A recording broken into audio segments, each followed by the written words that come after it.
large crowd met him. So I'm going to start. We have our gospel is from the Gospel of Mark. After Jesus crossed over by a boat, a large crowd met him at the seaside.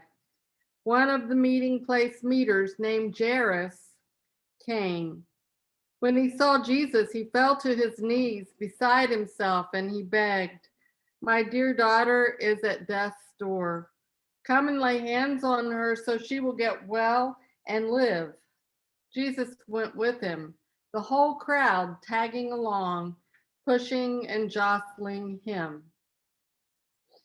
A woman who had suffered a condition of hemorrhaging for 12 years, a long succession of physicians had treated her badly, taking all of her money and leaving her worse off than before, had heard about Jesus. She slipped in from behind and touched his robe. She was thinking to herself, if I can put my finger on his robe, I can get well. The moment she did it, the flow of blood dried up, and she could feel the change and knew her plague was over and done with. At the same moment, Jesus felt energy discharging from him. He turned around to the crowd and asked, "Who touched my robe?" His disciples said, "What are you talking about? With this crowd pushing and jostling you, you're asking who touched me? Dozens have touched you." But he went on asking, looking around to see who had done it. The woman, knowing what had happened, knowing she was the one, stepped up in fear and trembling, knelt before him, and gave him the whole story. Jesus said to her, "Daughter, you took a risk of faith, and now you're healed and whole. Live well, live blessed, be healed of your plague." While he was still talking, some people came from the leader's house and told him, "Your daughter is dead. Why bother the teacher anymore?" Jesus overheard what they were talking about and said to the leader, "Don't listen to them, just trust me." He permitted no one to go in with him except Peter, James, and John. They entered the leader's house and pushed their way through the gossips, looking for a story, and neighbors bringing casseroles. Jesus was abrupt. "Why all this busybody grief and gossip? This child isn't dead. She's sleeping." Provoked to sarcasm, they told him he didn't know what he was talking about. But when he had sent them all out, he took the child's father and mother along with his companions and entered the child's room. He clasped the girl's hand and said, "Talitha cum," which means, "Little girl, get up." At that, she was up and walking around. This girl was 12 years of age. They, of course, were all beside themselves with joy. He gave them strict orders that no one was to know what had taken place in that room. Then he said, "Give her something to eat." The Gospel of the Lord. So this evening, as other evenings, we are continuing our theme for the summer, which is, will we live in Christ? And this gospel lesson of Mark occurs following last week's lesson, not directly, but it's afterwards. And so I just want to give you the context.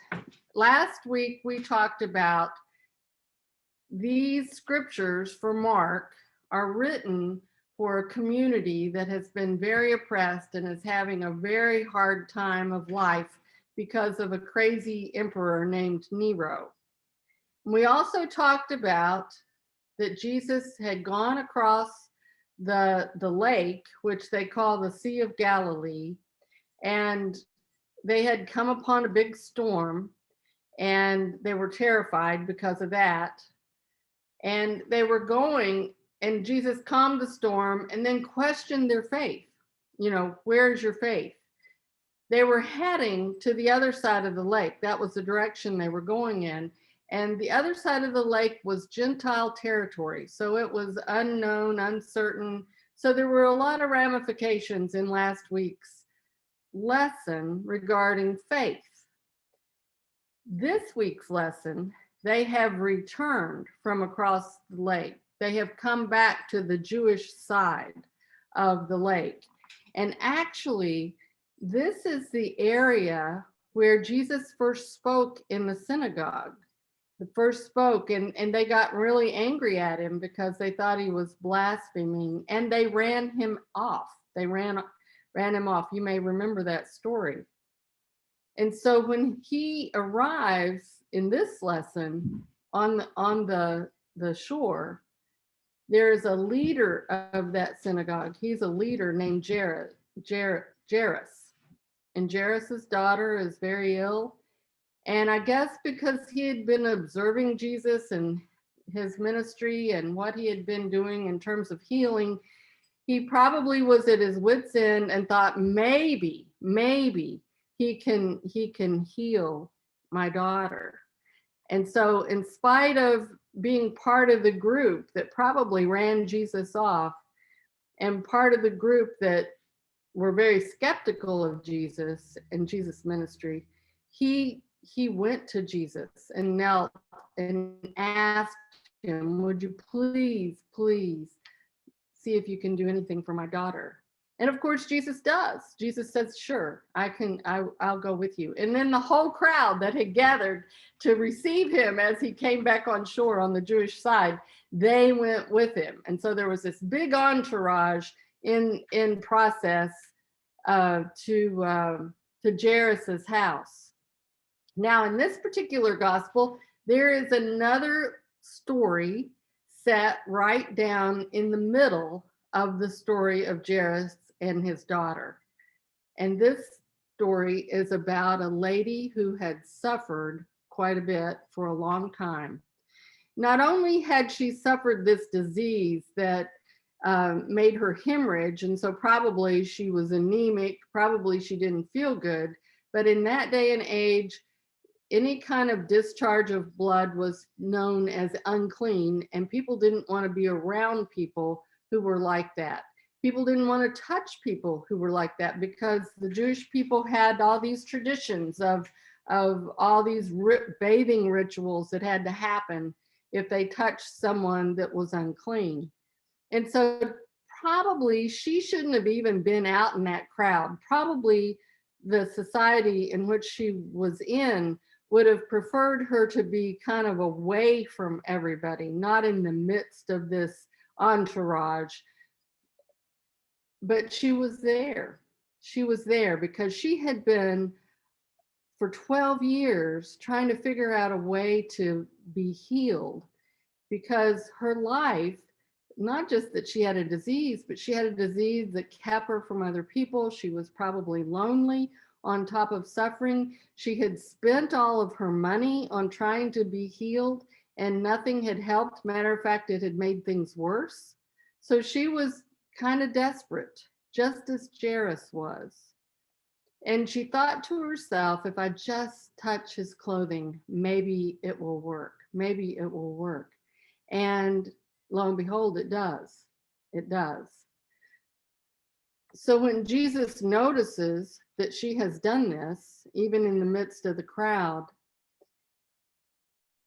she comes to him and talks and tells him the story. And he tells her, your faith has made you well. Your faith has healed you of this disease. And then they go on to try to go to Jairus's house. But before they could go very far, people from Jairus' house came and said, no need to come any further. The little girl has died. She's dead. And Jesus, overhearing this, tells Jairus, and this is the text. It's not exactly the translation of tonight's lesson, but here's the text. He says, fear not, but believe. He tells Jairus, he says, don't get all upset, but believe. And the word that is used for believe in Greek is the very same word he uses for the lady who had the hemorrhages when he tells her, your faith has made you well. So actually, the translation should be, don't be afraid, but have faith, but have faith. So my thinking was, when I read this passage and thought about how it went about, it's almost as if Jesus is working really hard, or the writer of Mark is working really hard to take these stories of Jesus to tell these people in this community of Mark, you really need to accept the gift of faith you've been given. Jesus is emphasizing faith. He emphasized it last week. He emphasized faith over fear last week when they were in the boat, terrified, with Jesus was with them in the boat, and yet they were so afraid, and he challenged their faith when he woke up and stilled the sea. He made a point of saying that faith displaces fear. And in this particular passage, a week later, so to speak, we're looking at the same topic. We're looking at the very same thing. We're looking at what it means to have faith. And what it means is we have courage. When we accept the gift of faith that we have been given, we have courage, because you have to know, even though their backs were against the wall, Jairus went against his system, so to speak, the synagogue and the people in the synagogue, and being a leader in the synagogue. He went against the status quo as being, and the status quo was kind of against Jesus. He went against that. He had the courage to step up and go to Jesus, recognizing that Jesus might be able to heal his daughter. He had the courage to do that. And the woman, who shouldn't have been in that crowd to begin with, who probably would, if they found out who she was and what was going on with her, it would have been bad for her. But she came anyway, and she had the courage through her faith to touch Jesus. And in both cases, that courage that comes from faith created healing through Jesus. The courage that comes from faith created healing through Jesus. And so what does that mean for us? What does it mean for us? I think it means that if we want to walk in Christ, if we really want to do that, then again, just like last week, we need to accept the gift of faith that we have been given. We need to say yes to that. And we need to manifest that faith more often than not with the courage to express that faith, which creates healing for us, healing for those around us, healing in the world. And it means, to me anyway, that having courage for us means that we need to step up to the plate. We need to sometimes speak out against injustice. We need to not be complacent when things are going wrong or things are going south in terms of our faith. We need to say, oh, wait a minute, we can't just say, well, I'm just not going to deal with that now, or this might naturally go away, or something like that. We need to have the courage to step out, just like Jairus and that woman. We need to be able to say, I'll take a risk. Because if I do, things will be better. We will be healed. I will be healed. And so how do we do that? How do we do that day to day? Well, I think that it's really important to notice, to pay attention to ourselves, to see how we're feeling almost sometimes moment by moment, especially if we're not feeling pretty good. I think it's important to recognize when we get afraid, because if you'll notice, it's our natural response to many situations, and to many situations that surround us in faith, regarding our faith. We we we get fearful. They won't like us, we're the odd person. Maybe I shouldn't speak up, I'm going to be uncomfortable if I do that, I'm not sure I'm ready to do this. All those things that we have that come about because of fear. Well, if we pay attention that we're afraid, then we can at that moment recognize that Jesus is with us, giving us the faith that brings about the courage to be able to respond in a way that we were created to respond, that brings about the courage that allows us to live into who we aspire to be as a follower of Jesus, that gives us the courage in those hard times and hard situations that allow us to walk in Christ. But we have to pay attention. We have to pay attention. We have to be monitoring ourselves and knowing when we are afraid. And it's not just like, oh my gosh, there's a monster under the bed. Sometimes it's pretty subtle. Sometimes we get afraid and we don't even know we're afraid, but we begin to act out in different ways.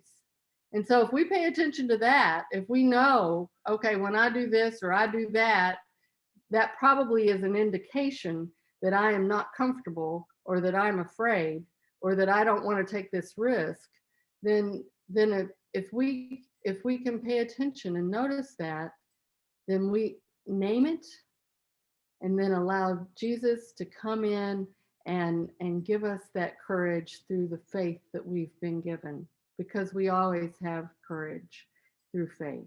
That's kind of, it comes with the territory. We've been given faith, and its greatest manifestation is courage. Its greatest manifestation is courage. And remember from last week, it displaces the fear. It displaces the fear in our heart. That courage actually means heart in French. It comes from a word that means heart. So let's all have heart and try to have it and pay attention so that we have it all through our days, and walk in Christ like we're called to do.